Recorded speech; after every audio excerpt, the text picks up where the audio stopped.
الله تبارك وتعالى والعصر إن الإنسان لفي خسر إلا الذين آمنوا وعملوا الصالحات وتواصوا بالحق وتواصوا بالصبر.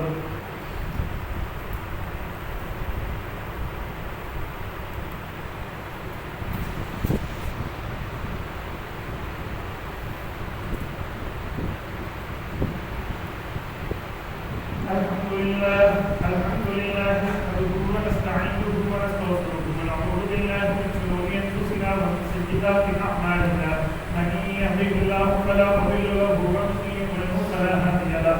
قال الله تبارك وتعالى قل هو الله أحد الله الصمد لم يلد ولم يولد ولم يكن له كفوا أحد.